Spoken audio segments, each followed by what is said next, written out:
بسم اللہ الرحمن الرحیم۔ پروگرام کون پوچھے کے ساتھ حاضر ہے آپ کا میزبان مدثر الوی۔ جی ناظرین، حکومتی دعووں کے برعکس عوام کو ریلیف نہیں مل سکا اور مہنگائی کا جن جو ہے وہ کسی بوتل میں بند نہیں ہو رہا، اور خاص طور پہ کاشتکار بھی پریشان ہیں اور عوام بھی پریشان ہیں۔ بہت سارے ایسے موضوعات جو معاشی طور پر جن کے بارے میں ڈسکشن ضروری ہے، ہمارے ساتھ موجود ہیں ماہر معاشیات معروف بزنس مین ظفر محمود چودھری، جو کہ سابق جو سینئر وائس پریزیڈنٹ ہیں Lahore chamber of commerce and industry کے۔ ان سے پوچھیں گے کہ پاکستان کی جو معاشی حالات ہیں اور جو عوامی مسائل ان سے جڑے ہوئے ہیں، ان کا کیا سلوشن ہے۔ جی چودھری صاحب، ویلکم ٹو دی شو۔ بسم اللہ الرحمن الرحیم۔ جی تھینک یو جی علی صاحب۔ جی یہ بتائیے گا چودھری صاحب کہ مہنگائی جو ہے وہ کم نہیں ہو رہی ہے، تاکہ پنجاب گورنمنٹ بھی اور فیڈرل گورنمنٹ بھی بڑے جو ہے وہ فگرز دے رہی ہیں ادارہ شماریات کے تحت، جو انہوں نے فگرز دیے ہیں، ہم تقریباً سنگل ڈیجٹ میں آ گئے ہیں، لیس دین 5 کی جو ہے انفلیشن ریٹ آ گیا ہے، لیکن مہنگائی پریکٹیکلی کم نہیں ہو رہی، کیا کہیں گے؟ اس میں 2-3 چیزیں ہیں جی۔ سب سے پہلی بات تو یہ ہے کہ پولیٹیکل سٹیبلٹی جتنی دیر تک نہیں ہوگی، یا جتنی دیر تک یہ جو گورنمنٹ کے اوپر پریشر ہے وہ کم نہیں ہوگا، جو بزنسز ہیں یا جو مارکیٹ کے حالات ہیں وہ جلد ٹھیک ہونے ممکن نہیں ہیں۔ جی آپ کی جگہ آپ کی بات بجا ہے، لیکن ایک عام آدمی جو ہے وہ مہنگائی سے سفر کر رہا ہے، بے شک وہ سیاسی افراتفری ہے، کشیدگی ہے، لیکن عام آدمی کو ریلیف فگر سے نہیں مل رہا، تو کہاں گیپ ہے آپ کی نظر میں؟ دیکھیے، سب سے پہلی بات تو یہ ہے کہ جی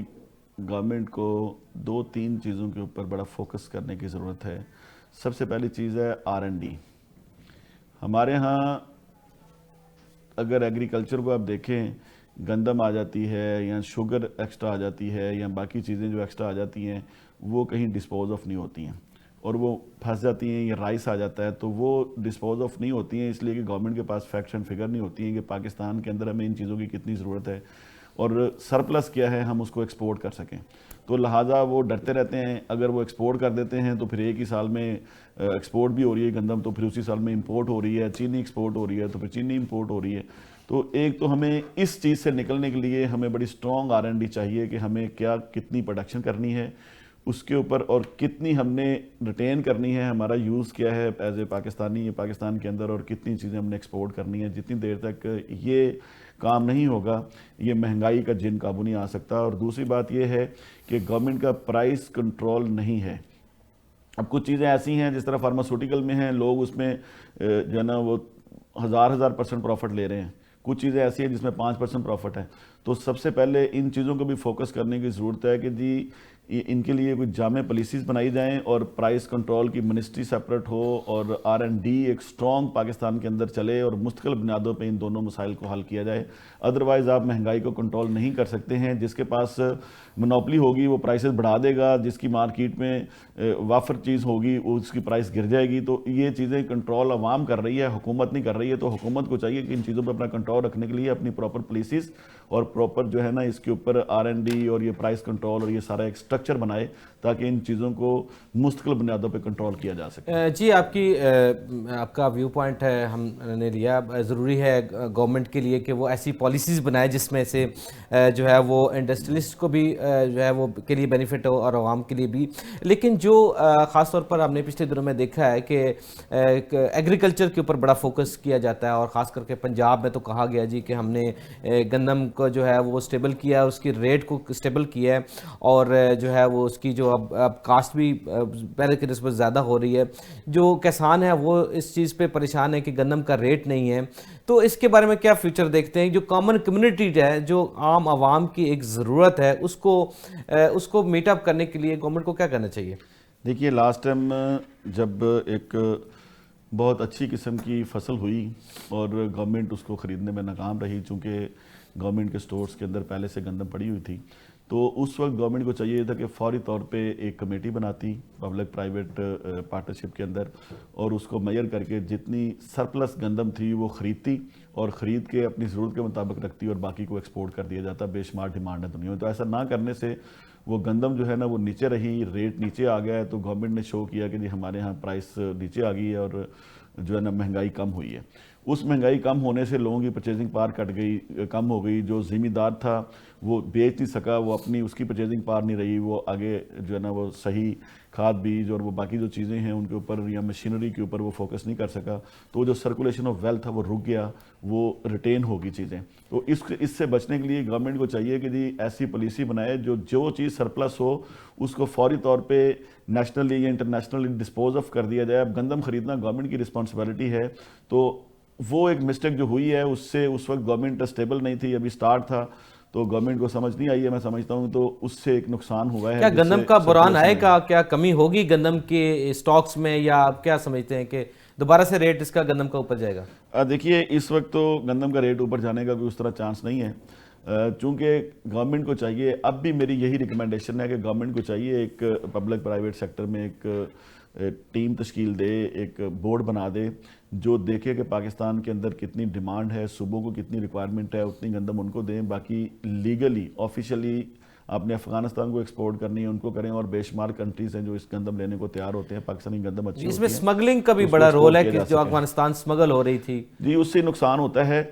جس سے ہم صحیح کیلکولیشن نہیں کر پاتے ہیں کہ ہمیں کتنی ڈیمانڈ ہے, ہمارے پاس رہ کتنی گئی ہے. تو ہمیں اس کو روکنا چاہیے اور ہمیں یہ ایک لیگل میجرز لینے چاہیے کہ لیگل طریقے سے یہ ایکسپورٹ ہو سکے, اور جتنی سرپلس چیز ہو وہ گورنمنٹ اس کو خرید کے ایکسپورٹ کرے تاکہ اپنے پاس بھی ریٹین رکھے, اپنے سٹاکس کو بھی اپڈیٹ رکھے, اور جو سرپلس ہے ہمارے ہاں پروڈکشن وہ بھی آگے ڈسپوز آف ہو جائے, اور اس سے فارن ایکسچینج بھی پاکستان میں آئے گا اور زمیندار بھی خوشحال ہوگا. تو یہ ایک جامع پالیسی بنانے کی ارجنٹلی ضرورت ہے کہ جتنی دیر تک آپ اس طرح کی پلاننگ نہیں کریں گے کہ جو سرپلس ہے اس کو آپ نے کہاں کھپانا ہے, اور جو آپ کے پاس شارٹ فال ہو نا, اس وقت شارٹ فال کو کوئی چانس نہیں ہے چونکہ ایکسپورٹ نہیں ہو رہی ہے. اگر سمگلنگ تھوڑی بہت ہو رہی ہے تو اس کو بھی روکا جا سکتا ہے, کوئی پرائس کو اس طرح اندھا دھند بڑھنے کا کوئی چانسز نہیں ہے, مگر گورنمنٹ کو ایک اچھی پرائس دے کے اس کو پرچیز کرنا چاہیے. اور گورنمنٹ فیوچر جو ہے نا پیمنٹس کی کمٹمنٹ کر لے یا کوئی چیکس دے دے تاکہ اس کو ایکسپورٹ کر کے وہ پیمنٹس دی جا سکیں. پاکستان میں فارن ایکسچینج بھی آئے گا, جو نومینل ایک مارجن رکھے گورنمنٹ, اس کو پروفٹ بھی ہوں گے اور ذمہ دار سے جو ہے نا وہ چیزیں خریدی جائیں گی. جی ایک تیسری قوت بھی مارکیٹ میں موجود ہے جو کہ ایک کاشتکار اور کنزیومر کے درمیان ہے, وہ مڈل مین ہے, اسٹاکسٹ ہے, مڈل مین ہے, آڑتی ہے. اس کے رول کو کیسے منیمائز کیا جائے تاکہ مارکیٹ کے اندر اس کا امپیکٹ کم سے کم آئے؟ ہم یہ دیکھتے ہیں کہ جو بیچارہ کاشتکار ہے وہ اپنی فصل لے کے در بدر پھر رہا ہوتا ہے, اور پھر جو خریدار ہے وہ بھی بیچارہ در بدر پھر رہا ہوتا ہے, لیکن جو مڈل مین ہے اپنی سرمایہ کے بنیاد پہ جو ہے وہ منپلائز کرتا ہے. حالیہ پنجاب میں ایک محکمہ بھی نیا بنایا گیا پرائس کنٹرول اور کمیونٹی مینجمنٹ کے حوالے سے, تو یہ کتنا کارگر ثابت ہوگا؟ دیکھیں جو محکمہ بنایا گیا ہے اس میں پرائیویٹ سٹیک ہولڈرز کو بھی انوالو کرنا چاہیے. دوسری جو بات آپ نے پہلے کی ہے, گندم کے اندر چونکہ گورنمنٹ خود پرچیز کرتی ہے اور گورنمنٹ اس کے اندر ایک اسپیسیفک ایک سٹرکچر بنا سکتی ہے, لیکن جیسے وہ تو صرف 10% کرتی ہے نا, صرف 10% کرتی ہے, باقی تو مارکیٹ کے اوپر ہے. زیادہ کرنی چاہیے گورنمنٹ کو کہ ذمہ دار کو نقصان نہ ہو, اور اس کو ایکسپورٹ کے اندر لے کے آئیں, اور جتنی پاکستان میں ریکوائرمنٹ ہے اتنی ریٹین کریں اور باقی ایکسپورٹ میں لے کے آئیں, اور اس میں آپ اجازت دے دیں ملوں کو کہ وہ پرچیز کر سکے اپنے حصے کی, آپ خود پرچیز کر کے فیوچر پیمنٹس کے اوپر کمٹمنٹ کر کے پرچیز کر لیں, اور جو مڈل مین ہے وہ اس کو سٹاک کر کے پرائس کے اوپر منوپلی نہ کریٹ کر سکے. وہ اس کے اوپر کھیلتا ہے کہ جب چاہے پرائس بڑھا دے, جب چاہے پرائس کم کر دے. ذمہ دار چونکہ ریٹین نہیں کر سکتا, اس کو پیسوں کی ضرورت ہوتی ہے, تو مڈل مین کا کردار جو ہے نا کم سے کم گندم سے ختم کر دینا چاہیے, چونکہ یہ بیسک نیسیسٹی ہے. رائس پھر بھی بیسک نیسیسٹی سے ہٹ جاتا ہے, آپ چاول کے بغیر زندہ رہ سکتی قوم گندم کے بغیر نہیں رہ سکتی ہے. تو اس میں ان کو مڈل مین کا کردار ختم کرنا چاہیے اور اس کی پرائس کا جو ہے نا وہ کنٹرول رکھنا چاہیے. مڈل مین ہو بھی تو پرائس جو ہے نا وہ گورنمنٹ اپنے ہاتھ میں لے. گورنمنٹ چونکہ پرائسز کنٹرول نہیں کرتی, پرائس مارکیٹ سے مونوپولسٹک ایٹیٹیوڈ سے جنریٹ ہوتی ہیں, تو جب وہ مونوپولسٹک ایٹیٹیوڈ سے پرائسز جنریٹ ہوتی ہیں تو وہ پھر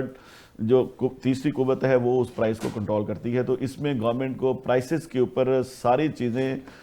لنک اپ کر دینی چاہیے کہ پرائس گورنمنٹ دے, اور پھر گورنمنٹ R&D کے ساتھ مل کے یہ بتائے کہ جی اس چیز کی ضرورت ہے تو آپ یہ کاشت کریں, اس چیز کی ضرورت ہے آپ یہ کاشت کریں. ہمارے ہاں کوئی چیز ہے وہ سرپلس ہو جاتی ہے اور کوئی چیز ہے وہ شارٹ ہو جاتی ہے, اس وجہ سے کہ لوگوں کو پتہ نہیں ہوتا کہ اس وقت ریکوائرمنٹ کتنی ہے, ڈیمانڈ کتنی ہے, پھر کون سی چیز کی انٹرنیشنل ڈیمانڈ ہے, اس کی پرائس اچھی ہے, تو وہ گورنمنٹ کی کسی قسم کی سپورٹ نہیں ہے. وہ سیلف سپورٹ کے اوپر ذمہ دار جو ہے نا وہ کاشت کر رہا ہے, اور وہ جو اس کے دل میں آتا ہے, جو اس کو اچھا لگتا ہے وہ اس کی کاشت کر لیتا ہے, اور پھر سارے اس کی طرف چلے جاتے ہیں. پھر وہ چیزیں نیچے آ جاتی ہے پھر وہ دوسری طرف چلا جاتا ہے. تو اس لیے گورنمنٹ اس میں R&D بالکل پرووائڈ نہیں کر رہی, جس وجہ سے یہ اسٹیبلٹی آنا اس طرح ممکن نہیں ہے. ایک اور بھی آپ سے سوال پوچھیں گے کہ کسان کارڈ جو ہے وہ بڑا ایک بینچ مارک تصور کیا جا رہا ہے پنجاب گورنمنٹ کے اقدامات میں, تو کسان کارڈ کیا واقعی ہی پریکٹیکل ہے یا بینیفیشل ہے کسانوں کے لیے؟ جی دیکھیے, اگر اس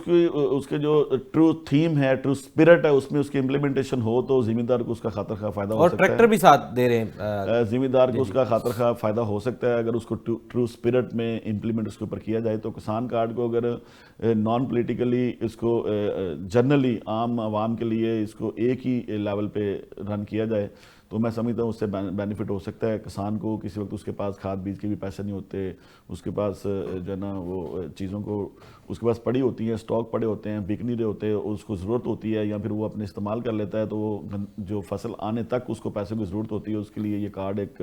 فائدہ مند ثابت ہو سکتا ہے. اور جو گورنمنٹ نے, پنجاب گورنمنٹ نے ایک بڑا اچھا اقدام کیا جو سبسڈی دے کے 10,000 کے قریب ٹریکٹر دیا ہے, اور اس کی فیز 2 بھی گورنمنٹ لا رہی ہے. تو یہ ایک جو ہے نا وہ قابل ستائش عمل ہے. اس سے ذمہ دار جو ہے نا وہ خاطر کا فائدہ اٹھا سکتا ہے. 10 لاکھ کی کم از کم ان کو سبسڈی دی گئی ہے ٹریکٹر کے اندر, اور جو کسان کارڈ ہے اس کو اگر اس کے ٹرو اسپرٹ میں استعمال کیا جائے تو وہ بڑا بینیفیشل ہو سکتا ہے. جی, آپ جیسے خود بزنس سے تعلق آپ کا, بزنس کمیونٹی سے آپ کا تعلق, آپ کا خود کا بزنس بھی ہے, تو یہ بتائیں کہ ہم جنرل جیسے سنتے ہیں کسی بھی کاروباری حضرات سے بات ہوتی ہے تو کہتے ہیں جی کاروباری حالات جو ہیں وہ خراب ہے پاکستان میں, تو آپ کے بھی کاروباری حالات خراب ہیں یا آپ کو بہتر جو ہے وہ؟ دیکھیے, کاروبار چلتا ہے پرچیزنگ پاور کے ساتھ. کاروبار چلتا ہے جب ایک شہری جو ہے نا وہ ذہنی طور پہ بڑا ایزی ہوتا ہے اور وہ بڑا اس بات پہ متفق ہوتا ہے ایک معاشرے کے ساتھ کہ جی ہمارے ہاں آنے والے وقت میں کوئی مسائل نہیں ہوں گے, کل کوئی جھگڑا ہو جائے, کل کوئی یہاں پہ دوبارہ جو ہے نا آپ کچھ گھس بیٹھیے بیٹھ جائیں, بلاک کر دیں ملک کو, اب اکانومی کو بلاک کر دیں, انٹرنیشنل پریشر ایسے آ جائیں, تو اسٹیبلٹی نہیں ہے. اس انسٹیبلٹی کی وجہ سے جو بزنس مین ہے وہ بھی کھل کے اپنا بزنس نہیں کر رہا, اور جو انویسٹمنٹ ہونی ہوتی ہے, جو ایک سرکولیشن ہے وہ رک جاتی ہے. اس وقت سارے کاروبار کی ایک سرکولیشن رکی ہوئی ہے, اس لیے کہ جی روز خبریں آپ سن رہے ہوتے ہیں کہ جی حکومت جا رہی ہے, جی حکومت آ رہی ہے, جی اب دھرنا ہو رہا ہے, جی اب مولانا صاحب لے کے آ رہے ہیں ٹیم کو, اب PTI جو ہے نا وہ اس پہ فساد کھڑا کر دے گی, تو اس طرح کرے گی, تو اس طرح. تو یہ بدقسمتی ہے اس ملک کی کہ محب وطنی کہیں نظر نہیں آتی ہے. لوگ اپنے ذاتی مفادات کے لیے ملک کو جام کر دیتے ہیں, جس طرح ابھی ایک کال دی گئی ہے کہ انٹرنیشنلی پیمنٹس روک دیں. تو یہ میں سمجھتا ہوں کہ یہ ملک کے ساتھ ناانصافی ہے, اور یہ ایک ایسا جرم ہے جس میں آپ بغاوت کر سکتے ہیں, ملک کے ساتھ غداری کہہ سکتے ہیں کہ آپ ملک کے لیے چیزوں کو روک رہے ہیں اپنے ذاتی مفادات کے لیے. تو یہ ایک بڑی پاکستان کی ٹوٹل کتنی ریمیٹنس ہے جو اوورسیز پاکستانی بھیجتے ہیں پاکستان کو؟ دیکھیں, پچھلے سال جو 30.4 بلین آئے تھے ڈالر, اور اتنی ہی اپروکسیمیٹلی 30 بلین کے قریب ہی ہماری ایکسپورٹ ہے, اور 30 بلین ہی ہماری جو ہے نا فارن ریمیٹنس ہے, جو تقریباً اس وقت 11 ملین پاکستانی باہر بیٹھے ہوئے ہیں وہ بیچتے ہیں, اور انہوں نے ایک نیسیسٹی لیول تک جو ان کے بہن بھائی والدین یہاں ہیں انہوں نے ان کو پیسے بھیجنے ہیں. تو اس حوالے سے میں سمجھتا ہوں کہ جی پاکستان کی اگر صحیح پالیسی بنائی جائے اور ان کو اس طرح اکوموڈیٹ کیا جائے کہ وہ ایزی ہو جائیں پاکستان میں انویسٹمنٹ کرنے کے حوالے سے, تو اس کا کوشن 80 بلین ڈالر تک ہے. اب 70 سے 80 بلین ڈالر پاکستان میں صرف فارن ریمیٹنس آ سکتی ہے, جو 11 بلین پاکستانی ہمارے بہن بھائی بیٹے والدین کی طرح بزرگ وہ باہر بیٹھے ہوئے ہیں, تو وہ بیچ سکتے ہیں. مگر اس میں جو سیاسی عنصر اب اس بات کے اوپر آ گیا ہے, اس کے میں سمجھتا ہوں کہ جی 10-15% یا 20% سے زیادہ اثرات نہیں ہوں گے کہ آپ کسی کو کہیں گے جی آپ پیسے نہ بھیجیں ملک کے لیے. تو یہ بات کرنا میں سمجھتا ہوں کہ جی ہمیں باشعور قوم ہے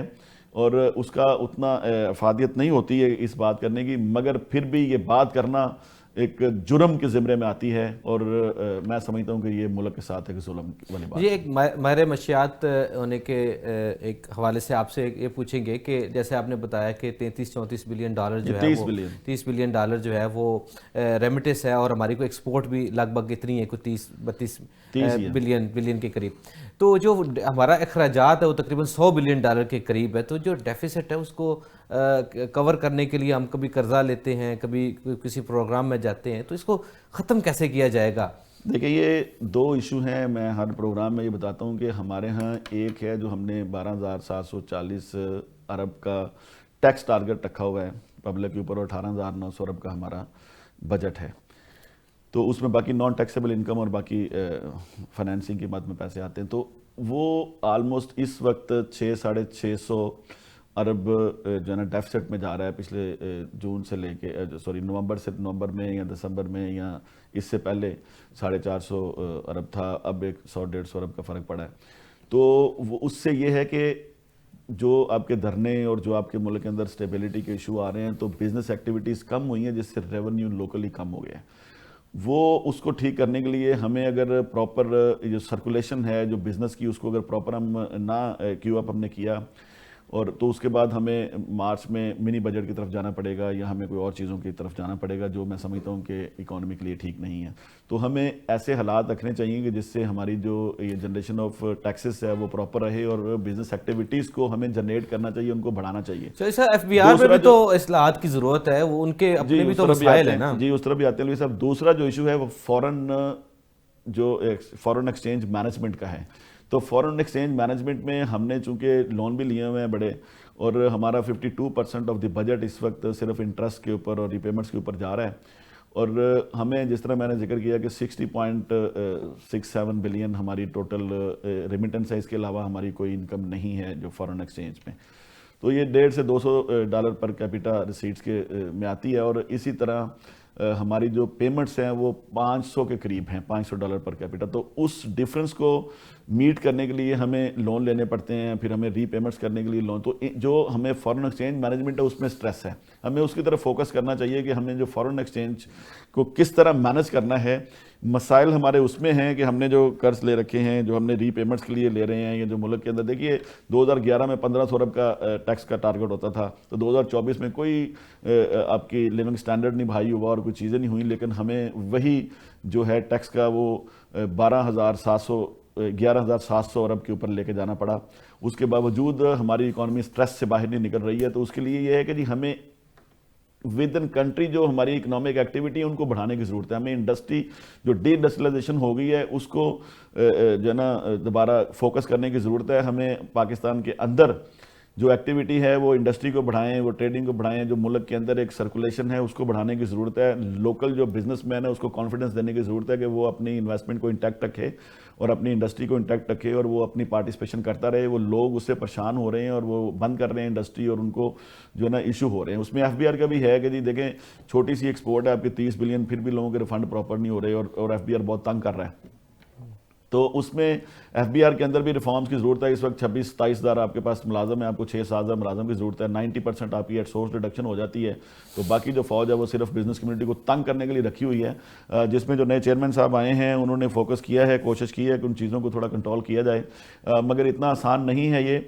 اس کے لیے ایک فنڈامنٹل ریفارمز کی ضرورت ہے کہ جی آپ ایف بی آر کو ایک پراپر سسٹم کے اندر لے کے آئیں تاکہ جو ہے نا بزنس مین خوش ہو کے پیمنٹس کرے, اس کو ناجائز تنگ نہ کیا جائے. جس کی پیمنٹ نہیں بنتی اس کو تنگ نہ کیا جائے, جس کی بنتی ہے اس کو ایک آلریڈی ہم نے ایک ایسا سسٹم سیٹ کیا ہوا ہے کہ جی 90% تو آپ کی آٹومیٹک ایٹ سورس ریڈکشن ہو جاتی ہے.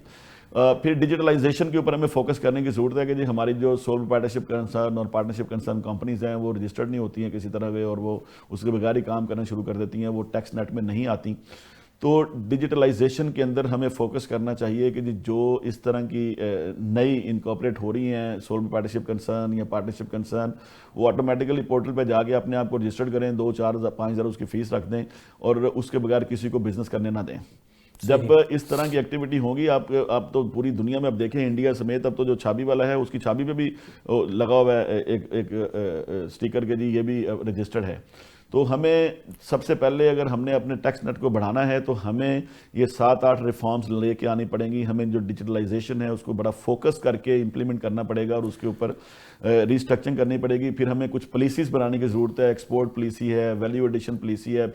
پھر آپ ایکسپورٹ کو بڑھانے کے لیے میں اکثر پرپوز کرتا ہوں کہ ہمیں چاہیے کہ جی ہم ایکسپورٹ بیس جو ہے نا وہ جوائنٹ وینچر FDI کو جنریٹ کریں اور اپنے جو